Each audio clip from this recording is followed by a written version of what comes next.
네, 안녕하세요. 이기적 SQLD 강의를 맡은 강태효입니다. 자, 우리가 이번 시간부터는 SQLD 최신 기출 문제를 좀 풀어보려고 합니다. 파트 5번부터 진행할 거고요. 보통 10문제씩 끊어서 좀 영상을 제공을 할 예정입니다. 자, 그리고 추가적으로 우리가 이제 2024년부터 개정이 된 내용들이 좀 있잖아요. 그래서 문제 중에 개정이 되면서 빠진 내용들은 별도로 다루지 않을 예정입니다. 자, 바로 1번 문제부터 좀 보면요. 1번 같은 경우는 이제 분산 데이터베이스 관련 내용이에요. 근데 이거가 이제 이전에 요 분산 DB 데이터에 대한 성능에서 나왔던 내용인데 이제 이번에 빠졌습니다. 그래서 이 부분은 그냥 넘어가도록 하고요. 자, 그리고 이제 2번 문제 한번 보도록 할게요. 2번 같은 경우는 데이터베이스 모델링 관점 중에 CRUD 매트릭스와 관련 있는 거. 자, CRUD 매트릭스 이거 한번 설명을 좀 드려보도록 하겠습니다. 자, 네. 일단 우리가 예전에 데이터 관점에 대해서는 설명을 드렸었어요. 우리가 어떤 모델링, 개념적 데이터 모델링, 뭐 논리적, 자, 그리고 물리적 데이터 모델링, 자, 이런 거 할 때는 데이터 관점에서 우리가 이 데이터를 좀 모델링을 했었어요. 근데 이 CRUD 매트릭스라는 이런 개념은 그러면 어떤 관점에서 모델링을 한 것이냐? 자, 일단 답은 데이터와 프로세스의 상관 관점이다 라고 말씀드릴 수 있고요. 이 CRUD 매트릭스가 어떤 건지 좀 가볍게 설명을 좀 드리면, 자, 이걸로 한번 보도록 하겠습니다. 자, CRUD 매트리스는 여기 CRUD가 C가 insert, create 말하는 거예요. 자, insert, R이 read, 조회하는 거, U가 update, D가 delete를 의미해요. 그래서 우리가 데이터, 이 DML 관점에서 봤을 때 insert, select, update, delete가 있고요. 그리고 여기 왼쪽에는 이 회원 등록이라는 부분이 있어요. 자, 뭐 등록, 수정, 회원, 조회, 삭제 같이 우리가 어떤 기능을 말하는 거죠. 업무상의 기능을 우리는 보통 프로세스라고 합니다. 자, 그래서 이걸 딱 봤을 때 우리가 이 회원 등록이라는 프로세스를 진행하면 데이터 관점에서는 인서트가 진행이 된다. 회원 삭제 관점에서 회원 삭제를 해보면 이 프로세스를 진행하면 데이터 관점에서는 삭제 처리가 된다 라는 식으로 이렇게 행과 열의 매트릭스 방식으로 보여주는 것을 CRUD 매트릭스라고 합니다. 그래서 이걸 통해서 우리가 이 프로세스와 어떤 데이터 간에 어떤 상관관계가 있는지를 볼 수가 있는 거예요. 자, 그래서 이 CRUD 매트릭스에 대한 설명을 좀 드렸고요. 여기 데이터와 프로세스 간의 상관관점이다. 네, 이렇게 말씀을 좀 드리고 넘어가겠습니다. 자, 3번 같은 경우도 이제 이거는 이제 조인 수행 원리 쪽 내용이었어요. 자, 이것도 잠깐 보시면은 음, 사실 이거는 이제 뭐 1과목이기보단 2과목 3 여기 조인 수행 원리 쪽에 나오는 내용이에요. 근데 이제 이번에 내용이 사라졌기 때문에 3번도 별도로 풀진 않겠습니다. 자, 4번 문제 이제 고객 엔터티에 고객 아이디 이름 주소가 있을 때 주소는 어떤 속성인가 그 속성의 특징을 좀 물어보는 내용이고요. 자, 이것도 우리가 보기 차원에서 다시 한번 좀 가볍게 볼게요. 자, 제가 예전에 강의를 진행했을 때 이 속성에 대한 분류 이렇게 설명을 드린 적이 있어요. 자, 그리고 여러분들 좀 부연적으로 말씀드리지만 현재 이 최신 기출문제 영상을 보고 계시잖아요. 이거 이전에 제가 강의를 이제 찍은 것들이 있어요. 제가 SQLD 강의를 여기 찍어 놨는데 이걸 한번 보시고 푸시는 게 훨씬 도움이 되실 겁니다. 자, 그래서 다시 한번 말씀드리면요. 이 속성에는 일단 구성 방식 그리고 이런 특성에 따른 분류가 있어요. 먼저 특성에 따라서는 여기 기본, 설계, 파생이 있는데 자, 기본 속성은 말 그대로 그냥 업무 자체에서 바로 추출한 거예요. 뭐 예를 들어서 우리가 직원 정보를 저장하고 싶어요. 그러면 우리 뭐 저장할까? 이름, 나이, 연봉 이런 거 저장해야 되지 않을까? 라고 해서 뽑은 게 그냥 기본 속성이에요. 그리고 이제 설계 속성 같은 경우는 어떤 규칙화나 어떤 편리함을 위한 거예요. 무슨 말이냐? 만약 여기 제가 여기 그 부서명을 원래 식별자로 하려고 했어요. 자, 프라이머리 키로 하려고 했습니다. 근데 너무 길어요. 데이터가 너무 길기도 하고 관리가 어려울 것 같아서 우리 이거를 좀 규칙화해서 그냥 코드를 하나 만들자. 뭐 이런 부서는 D001, 이 부서는 D002 이렇게 처리를 하자 라고 하는 게 바로 이 설계 속성입니다.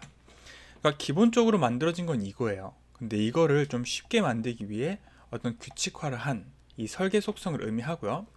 자, 파생 속성 같은 경우는 어떤 다른 속성으로부터 계산돼서 만들어진 속성. 자, 여기 부서별 연봉 합 같은 걸 보시면 예를 들어 이렇게 부서에 두 명이 있어요. 그러면 이 부서의 합계가 저장이 되어 있습니다. 근데 만약에 제가 이 D002라는 부서에 한 명이 추가가 됐어요. 뭐 오라니가 추가가 됐고 연봉이 2천이에요. 그러면 여기는 전부 이렇게 이제 바뀐다는 거죠.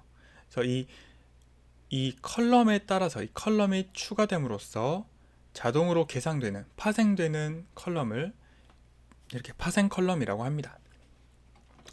자, 그리고 이제 이렇게 구성 방식에 따라서도 좀 볼 수가 있죠. 뭐 우리가 유일한 데이터 유일한 인스턴스를 식별할 수 있는 게 이 PK, 프라이머리 키 식별자 속성이라고 했고요. 또 이렇게 이 서로 두 가지 테이블을 서로 연결하기 위해 빌려온 식별자를 여기 외래키, 자, 포린키죠. 자, 그리고 그 외에 나머지는 그냥 일반 속성이에요. 그리고 이제 일반 속성 중에서도 이 복합 속성이라는 좀 특이한 애가 있는데 얘는 어떤 의미냐면, 자, 일단 우리가 이 속성이라는 그 개념이 의미상 분리할 수 있는 최소 단위예요. 그러니까 예를 들어서 우리가 이름, 나이, 자, 이런 거죠. 뭐 이름, 나이 이런 식으로는 컬럼을 쓸 수 없다는 겁니다. 근데 이제 주소 같은 경우도 따지고 보면 이렇게 쓸 수는 있어요. 시, 구, 뭐 동, 호 이렇게 컬럼을 나눌 수도 있지만 어차피 의미상 최소 단위로 봤을 때 주소라는 개념으로 써도 상관이 없다는 겁니다. 그래서 이렇게 여러 가지 이제 의미가 모여진 거를 복합 속성이라고 하는 거예요. 그러니까 의미상 분리할 수 있는 이제 최소 단위에, 사실 이거를 분리해 버리면 사용하기가 조금 애매하겠죠. 의미적으로 뭐 이런 거 있고, 또 다른 예를 들어보면 핸드폰 같은 거. 핸드폰 우리도 앞자리 뭐 01이냐 02냐 이런 식으로 앞자리 뭐 중간자리 뒷자리 이렇게 나눌 수는 있어요. 근데 이거를 이제 의미상 봤을 때 핸드폰이라고 해도 충분하다는 겁니다.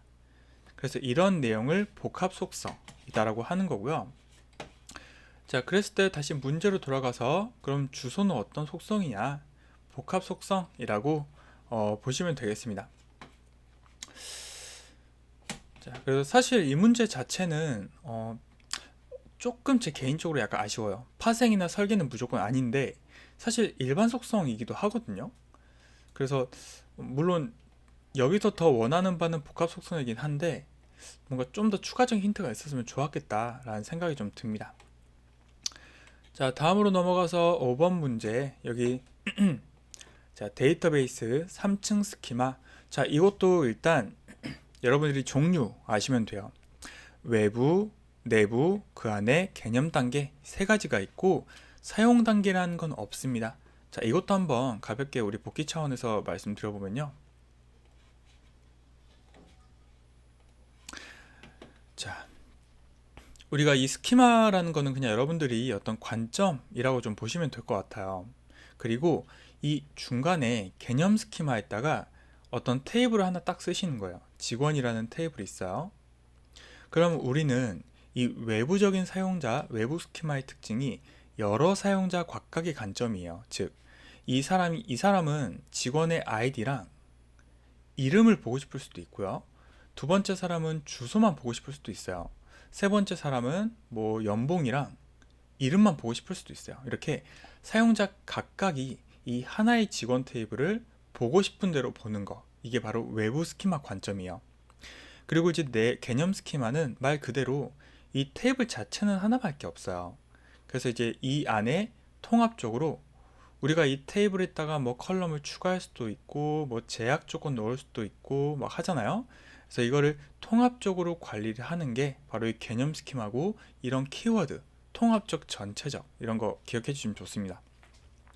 그리고 이제 내부 스키마 같은 경우는 이런 거죠. 이 직원 테이블에 우리가 볼 수 있는 내용인데, 이거를 실제 어디에 어디에 저장할 거냐, 뭐 예를 들어 어디 하드디스크에 저장할 거냐, 이런 저장된 구조, 뭐 어떻게 저장할 거냐 라는 걸 내부 스키마라고 하고요. 그냥 뭔가 이 물리라는 말이 나온다 싶으면 내부라고 생각하시면 돼요. 그래서 세 가지, 외부, 내부, 그리고 안에 개념이 있다는 거 기억해 주시고요. 만약에 또 그 헷갈리게 하려면 이렇게 할 수 있어요. 물리 스키마. 자, 일단 물리 스키마라는 건 없습니다. 이 내부랑 헷갈리게 하려고 지금 한 거예요. 자, 그래서 이렇게 좀 기억해 주시면 될 것 같습니다. 외부 개념, 내부 스키마. 네, 답은 2번이 해당되지 않는 거고요. 자, 반전교화라는 내용 좀 설명드리도록 할게요. 자, 반전교화 같은 경우는 우리가 정교화 부분 공부를 할 때 좀 설명을 드렸었어요. 그래서 이거 잠깐 말씀드리고 제가 이 부분 풀어보겠습니다.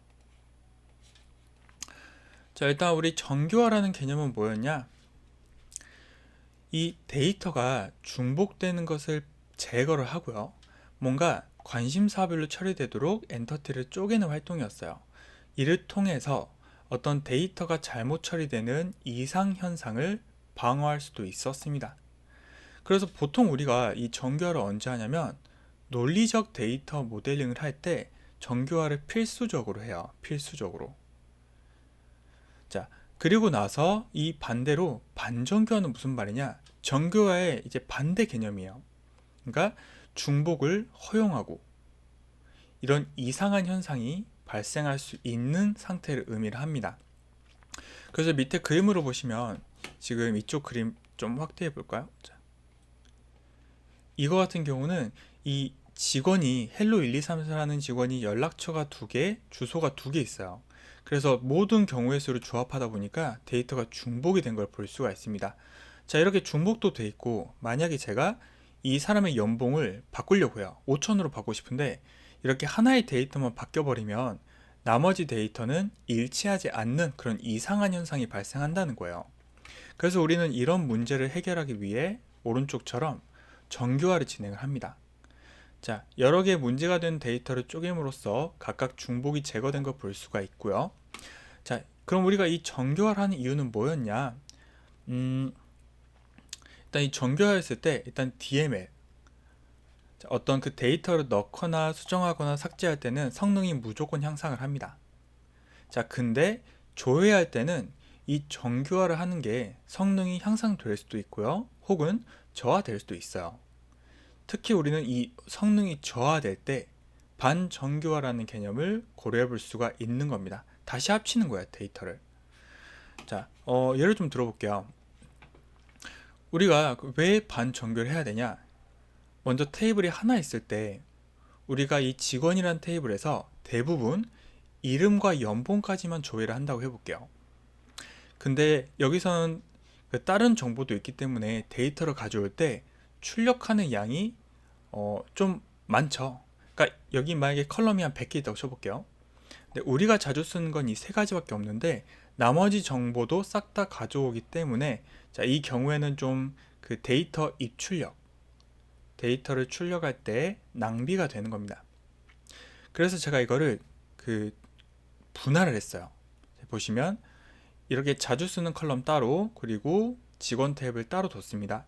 그러면 이 경우에는 데이터가 지금 이렇게 중복이 되고 있어요. 자, 그래서 문제는 뭐냐? 자, 이렇게 되면 일단 우리가 이 데이터, 이 테이블만 조회하면 되기 때문에 성능은 좀 높일 수 있어요. 대신에 만약에 직원이 추가가 됐어요. 근데 여기는 추가가 되고 여기는 추가가 안 됐다. 그러면 이제 데이터가 이상해지는 거죠. 자, 이런 문제가 있고요. 뭐 또 예를 들면 우리가 보통 이 반정교화를 하는 목적 중에 하나가 이 조인 때문이에요. 그러니까 원래 한 뭉탱이에 있었던 애들을 정교화를 통해서 이렇게 4가지로 쪼갰다고 할게요. 그럼 우리는 이 4가지 테이블에서 모두 데이터를 가져오기 위해 조인이라는 개념을 씁니다. 근데 오히려 이 조인을 하는 게 더 성능을 더 낮게 만들 수가 있다는 거예요. 자, 예를 들어서 여기 직원과 직원 연락처 탭을 봤을 때, 자, 이거 원래 없었다 칠게요. 그런데 저는 직원의 이름과 연락처를 가져오고 싶어요. 그러면 두 개를 조인을 해야겠죠. 그럼 이 조인을 할 때 내부적으로 모든 경우의 수를 싹 다 결합한 다음에 조인 조건을 이용해서 특정 부분만 뽑아가지고 이제 출력을 할 거예요. 자, 이 과정이 생각보다 성능을 많이 잡아먹을 수 있다는 겁니다. 물론 뭐 인덱스라든지 어떤 그런 추가적인 기능이 있지만, 자, 일단 그런 건 제외하고요. 자, 그래서 저는 이 조인을 안 하고 연락처를 가져오고 싶어서 이 직원 테이블에 연락처 정보를 추가를 해버렸어요. 자, 좀만 지울게요. 자, 그렇게 되면 내가 이 직원의 이름과 연락처를 가져올 때 굳이 이 탭을 필요 없겠죠. 그냥 바로 이 직원 테이블만 보면 되는 거예요. 자, 이런 걸 바로 반정교화 기법 중에 컬럼 반정교화라고 합니다. 자, 그래서 이런 내용을 토대로 좀 설명드려 볼게요. 첫 번째, 데이터 조회할 때 디스크 입출력 량이 많아서 성능이 저하되는 경우, 제가 아까 그 설명드렸던 것 중에 뭐 필요한 컬럼만 조회하고 싶은 경우 그 첫 번째 케이스를 말씀드리는 겁니다. 자, 이거 맞고요. 두 번째, 여러 개의 테이블 조인으로 성능 저하가 예상되는 경우, 자, 그것도 여기 컬럼 반정교함 설명드렸어요. 자, 그리고 3번, 컬럼의 합계 및 평균 등을 계산하여 읽을 때 성능이 저하되는 것을 예상되는 경우, 이거는 이렇게 설명드릴 수 있을 것 같아요. 자, 예를 들어서 어떤 직원이 있어요. 이게 잘 안 써지네요.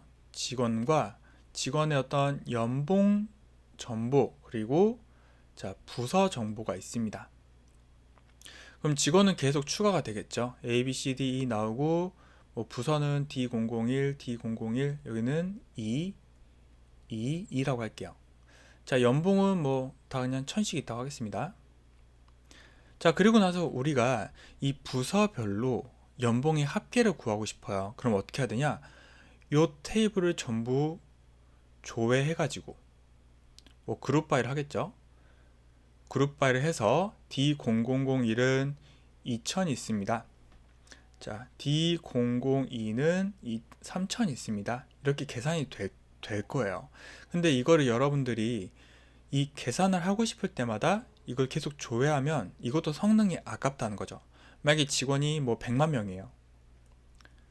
자, 그러면은 차라리 그것보다 테이블을 하나 만들어요. 탭을 만들어서 부서 한 다음에 여기다가 연봉 합계라고 하는 거죠. 합.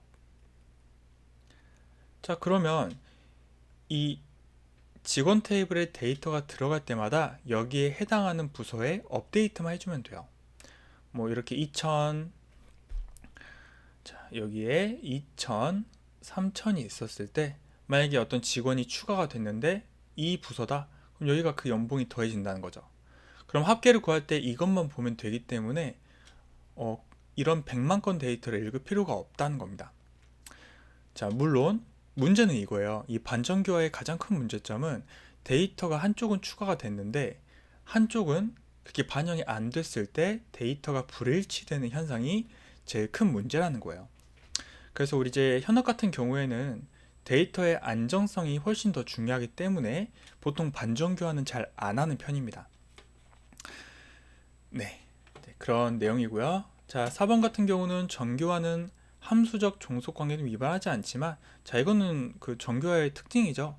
이 정교화라는 것 자체가 이 함수적 종속 관계를 위반하면은 반정교화예요. 아니, 함수적 종속 관계를 위반하면, 자, 이게 바로 우리가 정교화해야 되는 대상이에요.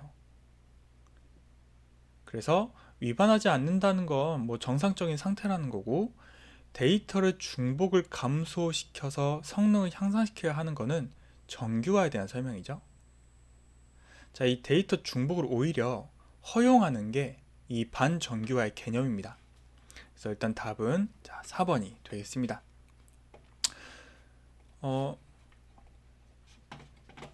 우리가 이 반정교화를 하는 이유가 그거예요. 이게 목적은 이거예요. 성능 향상. 근데 조회 성능 향상이에요. 조회 성능 향상. 자, 우리가 아까 그 DML 파트, 그 데이터를 입력하고 삭제하고 수정하는 경우는 정교화가, 잠시만요. 자, 정교화가 무조건 좋아요. 근데 이런 조회를 할 때는 여기 말씀드렸던 것처럼 정교화가 좋을 수도 있고 반정교화가 좋을 수도 있지만 대부분 정교화가 좋다. 자, 이렇게 정리를 좀 하겠습니다. 자, 계속해서 7번이에요. 7번 같은 경우는 이제 슈퍼 타입과 서브 타입이라는 내용이 나왔습니다. 자, 이것도 일단 종류를 물어본 건데 답은 4번. 이 인테그레이션 타입이라는 건 없고 이 세 가지만 있습니다. 자, 이 세 가지도 좀 설명을 드려볼게요. 그 1과목이 좀 이론적인 내용이다 보니까 제가 좀 부연 설명을 계속 하게 돼요. 자, 먼저 이 플러스 타입 좀 설명드릴게요. 플러스 타입은 뭐냐? 이 테이블에 슈퍼 타입과 서브 타입으로 존재할 관계가 있어요. 자, 예를 들어 우리가 고객 테이블이 있고요. 고객을 개인 고객과 법인 고객으로 나눠서 받는다고 생각해 보겠습니다. 그러면 이제 위쪽에 보시면 얘는 이 개인과 법인이 공통적으로 가지고 있는 속성을 정의해 놨고요. 그리고 이제 밑에 배타적이라고 해서 개인 고객 테이블과 법인 고객 테이블이 있어요. 그러면 이제 여기는 개인 고객만 가지고 있는 속성이 있을 거고 법인 고객은 법인만 가지고 있는 속성이 있겠죠. 자, 그리고 이 배타적이라는 말은 이런 말이에요. 이 개인 고객의 고객 번호가 법인 고객 테이블의 고객 번호에 있을 수가 없다. 예를 들어서 이제 홀짝의 관계라고 보시면 될 것 같아요. 만약에 여기 데이터가 145 이런 식으로 들어가 있다면 여기에는 246 이런 식으로 들어가 있고 뭐 1, 3 이런 게 들어갈 수가 없는 그런 거를 배타적 관계라고 합니다. 자, 그래서 이렇게 슈퍼 서브 타입으로 사용할 수가 있고요. 자, 이거를 우리는 플러스 타입이라고 합니다. 자, 싱글 타입 같은 경우는 이제 그런 식으로 따로 두는 게 아니라 그냥 한 큐에 두는 거예요. 그래서 예를 들면 이런 거죠. 뭐 고객이 001이고 고객 구분이 개인이에요. 자, 뭐 쭉쭉 있다 치고 그러면 주민등록번호에는 이렇게 데이터가 있을 겁니다. 근데 법인번호는 없겠죠. 만약에 두 번째로 데이터가 들어올 때는 법인이 들어왔어요. 그럼 이때는 주민번호는 없을 거고 여기 법인번호가 뭐 이렇게 들어있겠죠. 자, 그래서 이렇게 하나로 관리하면 뭐 관리하기는 편하겠지만 만약에 내가 개인 고객만 찾고 싶다. 그럼 이 경우에는 이런 법인 데이터까지 모두 그 조회 대상에 포함이 되어버리기 때문에 조금 조회할 때 효율이 안 좋을 수 있습니다. 자, 따로 뭐 정해진 정답은 없어요. 그리고 이제 원투원 같은 경우는 그냥 전부 다 개별적으로 생성해가지고 뭐 이렇게 이제 조인을 하는 거겠죠. 자, 이렇게 세 가지 타입이 있어요. 자, 답은 4번이고요. 자, 넘어가서 이제 8번 문제. 이 카디널리티라는 거는 좀 가볍게 말씀드리면, 자, 일단 답은 3번. 선택도 곱하기 전체 레코드 수고요. 이 선택도라는 개념을 좀 가볍게 말씀드릴게요. 자, 지금 여기 보시면 제가 이 tvCost라는 테이블에 총 7개의 행이 있는 걸 볼 수가 있어요. 근데 만약에 제가 여기서 웨어절에다가 money equal man이라는 조건을 하면은 이 7개 중에 2가지 요 데이터만 나오겠죠. 자, 실제로 그렇게 나오고 있습니다. 자, 그랬을 때 이 선택도라는 개념은요, 전체 테이블 개수 중에서 내가 뽑고자 하는 개수의 비율을 선택도라고 해요. 그래서 방금 같은 경우는 내가 이 데이터를 조회했을 때 선택도는 전체 7개 중에 2개 0.285 정도가 나온다고 보시면 됩니다. 자, 그럼 이제 이 카디널리티라는 개념은 그러니까 출력된 행의 수예요. 그리고 얘는 이제 공식으로 따져보면 선택도 곱하기 전체 레코드 수를 통해서 이런 식으로 나오는 걸 볼 수가 있습니다. 자, 그래서 만약에 테이블에 1부터 100까지 데이터가 있고요. 제가 어떤 조건으로 1부터 10까지 데이터만 뽑으려고 해요. 그럼 이 경우에는 전체 100개 데이터 중에서 10개만 뽑은 거니까 선택도는 0.1이 되겠죠. 그러니까 10%. 그리고 그럼 이거를 카디널리티를 구할 때 선택도 곱하기 0.1 곱하기 전체 레코드 수하면 10개라는 데이터가 나온다는 겁니다. 자, 그 부분에 대한 설명이었습니다. 자, 이제 9번과 10번 문제를 좀 보도록 할게요. 9번 같은 경우는 이제 정규와 관련된 내용이고요. 기본 키를 제외하고 컬럼끼리, 그러니까 일반 컬럼 속성들끼리 종속성이 발생하면 테이블을 분할해야 되는 것을 어떤 정규화라고 하느냐. 자, 이것도 한번 보겠습니다. 그 정규화 문제는 굉장히 자주 나와요. 그래서 좀 설명을 드리려고 합니다. 자, 일단 여러분들이 이 비정규형이라고 하는 거는, 그러니까 이제 정규화가 필요한 대상이죠. 그러니까 예를 들면 아까 우리가 봤던 그 반정규화 상태도 어떻게 보면 정규화가 필요한 데이터야. 비정규형이에요. 그리고 우리가 이거를 1차 정규형으로 만들기 위해서 하는 게 도메인 원자성이라고 속성에 대한 속성 값을 하나만 쓰는 거였습니다. 이거를 우리가 1차 정규화라고도 해요. 자, 이거 주의하세요. 1차 정규형과 1차 정규화를 잘 구분하셔야 되는데, 우리가 그 옛날에 디지몬 봤을 때 아구몬이랑 얘가 진화하면 뭐죠? 그레이몬이었나? 자, 그래서 제가 잘은 기억 안 나는데 이게 성숙형이었나? 뭐 이런 게 있었을 거예요. 그럼 우리가 아구몬이 이제 진화를 해야, 뭔가 조치를 해야 이 성숙형이 되잖아요. 이런 식으로 얘도 어떤 처리를 해야 정규형이 된다. 이 노멀 폼이라는 상태가 된다는 겁니다. 자, 그래서 이제 두 번째로 부분 종속성 제거. 자, 이거 같은 경우는 우리가 만약에 그 테이블의 컬럼에 프라이머리 키를 A, B 두 개로 쓰고요. 일반 속성이 CD, E가 있어요. 그러면 이 A, B 두 개를 조합을 해야 나머지를 유일하게 식별해야 되는데, 이 부분적인 뭐 B라는 컬럼만으로도 뭐 D를 유일하게 식별할 수 있다거나, 자, 이런 경우를 우리는 부분적으로 종속한다라고 했습니다.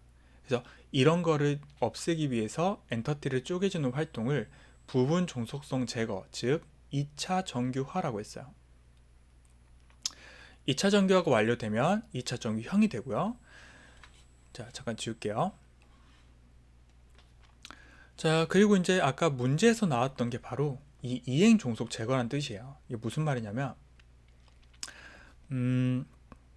자, 이렇게 키가 A가 있고 B, C, D, E라는 컬럼이 있어요.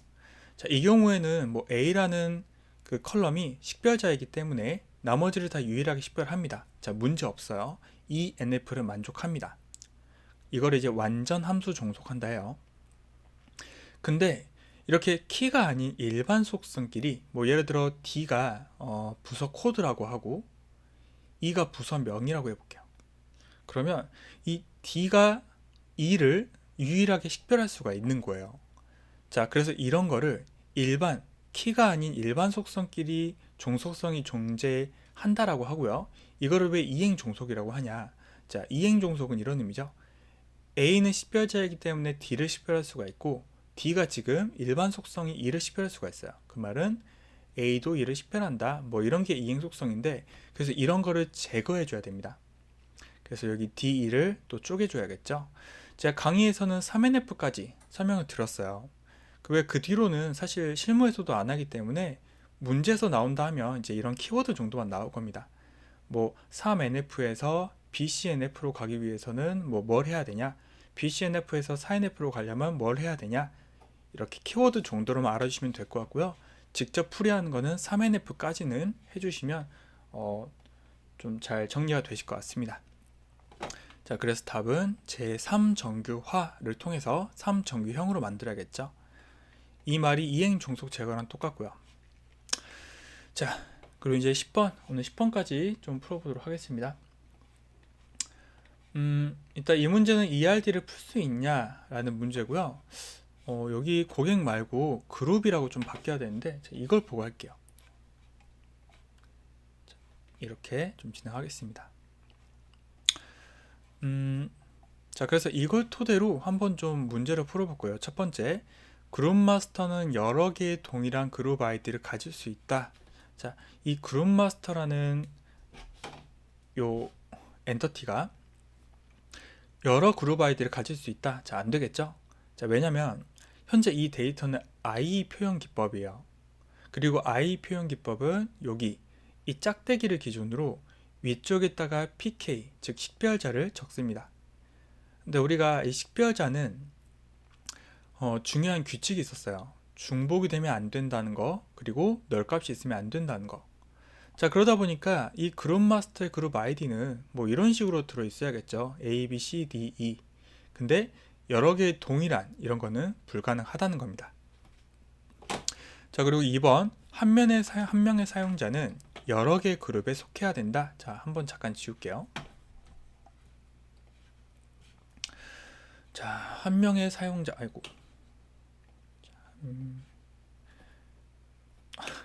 자, 잠시만요. 네, 한 명의 사용자가 여기죠. 여러 개의 그룹에 속해 있는 아니에요. 이거를 읽어보시면 알 수 있는데 여기서 보시면 하나의 사용자는 자, 여기 이렇게 돼 있죠. 그러면 반드시 하나의 그룹에 속해야 된다라고 해석을 할 수가 있습니다. 여기 보이는 것처럼 여러 개의 그룹에 속해야 된다라고 했다면 여기를 이렇게 바꿔야겠죠. 자, 그래서 2번도 틀린 답. 자, 3번. 그룹 계정에 사용자 계정이 없을 수도 있다. 자, 이거는 이렇게 읽으면 되겠죠. 하나의 그룹이 보시면은 사용자가 여러 명 있을 수도 있고요. 하나만 있을 수도 있고요. 또 없을 수도 있습니다. 자, 그렇기 때문에 일단 답은 3번이에요. 그리고 4번. 그룹 계정에 여러 명의 사용자가 반드시 속해야 된다. 자, 이거는 이제 반드시가 틀렸어요. 4번이 맞으려면 이렇게 써야 돼요. 여기를 여러 명이라고 하니까 저는 하나도 그냥 이렇게 여러 개를 해버리겠습니다. 그래서 이렇게 하면은 이제 4번처럼 될 수는 있습니다. 뭐 A라는 그룹이 뭐 2명 있다.